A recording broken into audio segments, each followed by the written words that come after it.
everyone, my name is Mharz and today we are making kutsinta, which is some kind of rice cake here in the Philippines, and I have not had this for years, if not decades. So yeah, I kinda am craving for it. So I decided to Google the recipe, and apparently you need lye water, and I'm like, what the heck is that? So I Googled it, and it's honestly kind of hard to find nowadays. So I Googled it some more and find an alternative where you don't need to use lye water, and that's what I'm gonna try today.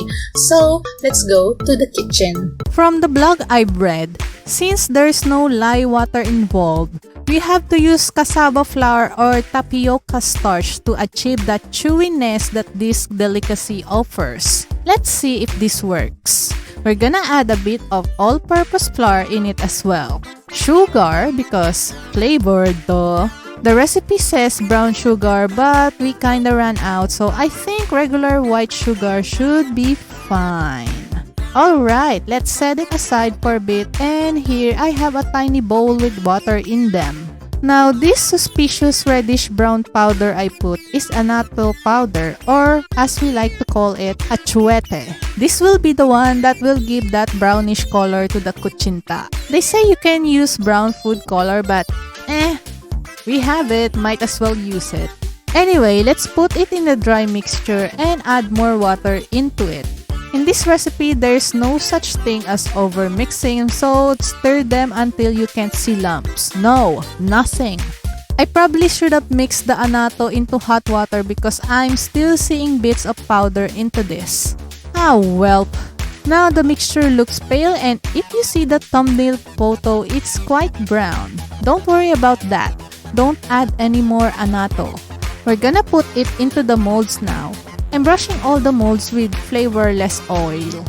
Canola in particular, so we can take out the thingies once they're cooked. We don't want any sad moments today. Once the molds are all brushed up, let's put the mixture in. I'll just put 1/4 cup on each of the molds.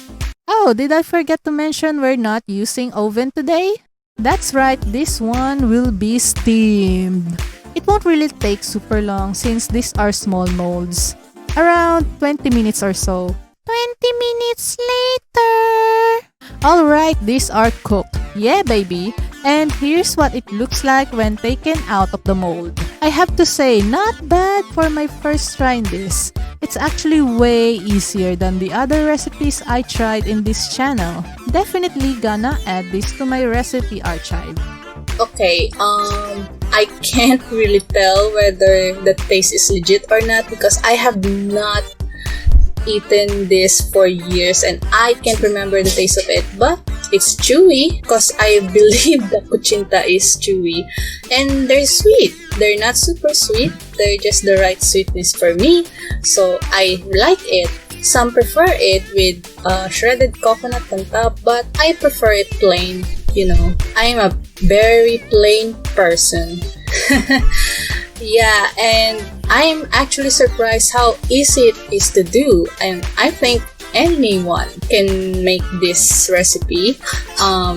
You just need a steamer, you don't need any oven, and you know, any steamer is actually way easier to do since if you have a stove.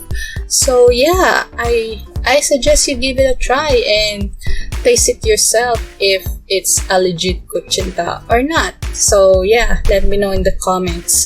Thank you so much for watching. Smash that subscribe button. I will see you in the next video. Bye!